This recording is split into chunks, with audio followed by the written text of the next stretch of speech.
শীঘ্ৰে অগপত যোগদান কৰাৰ সম্ভাৱনা কংগ্ৰেছৰ নিলম্বিত বিধায়ক সিদ্দিক আহমেদৰ অগপৰ পৰা যোগাযোগ কৰিছে যদিও মুখ্যমন্ত্ৰী সেউজ সংকেতৰ বাবে অপেক্ষা যদিহে কৰিমগঞ্জ সমষ্টিত অগপৰ টিকট লাভ কৰে তেন্তে বিজয়ী হোৱাটো নিশ্চিত বুলি জনালে সিদ্দিক আহমেদে আমি পুনৰবাৰ জনাইছো এটা ব্ৰেকিং নিউজ যে শীঘ্ৰে অগপত যোগদান কৰাৰ সম্ভাৱনা কংগ্ৰেছৰ নিলম্বিত বিধায়ক সিদ্দিক আহমেদৰ অগপৰ পৰা যোগাযোগ কৰিছে যদিও মুখ্যমন্ত্ৰী সেউজ সংকেতৰ বাবে অপেক্ষা কৰিছে বুলি ইতিমধ্যে জনাইছে আৰু যদিহে কৰিমগঞ্জ সমষ্টিত অগপৰ টিকট লাভ কৰে তেন্তে বিজয়ী হোৱাটো নিশ্চিত বুলি জনালে সিদ্দিক আহমেদে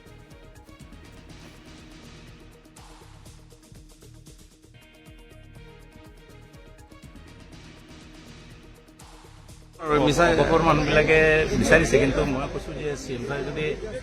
মানে গ্ৰীণ ছিগনেল দিয়ে তেতিয়াহ'লে মই তোমালোকে কিবা অকণমান হেৰি আছে কৰিমগঞ্জৰ পৰা যিহেতু প্ৰথমবাৰ স্বাধীনতাতো 100% জিকিব আপুনি জিকি আহিব যদি টিকট লাভ কৰে যদি কেণ্ডিডেট দিয়ে তো মোৰ মানে বিশ্বাস 200% জিকিব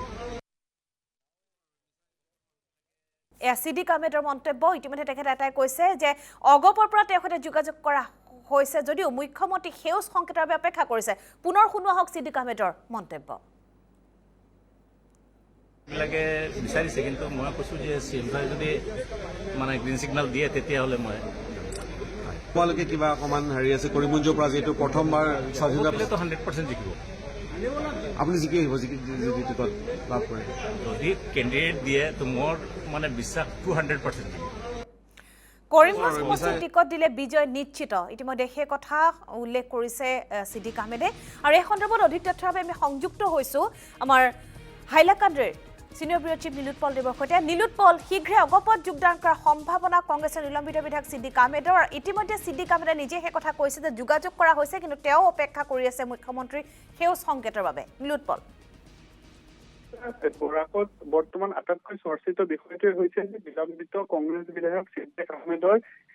অগপত গমনক লৈ আটাইতকৈ বেছি চৰ্চা চলি আছে কৰিমগঞ্জ লোকসভা আসন এইবাৰ সংৰক্ষণ মুক্ত হৈছে আৰু এই আসনৰ ফালে দৃষ্টি ৰাখিছে প্ৰথমৰ পৰাই দৃষ্টি ৰাখি আহিছে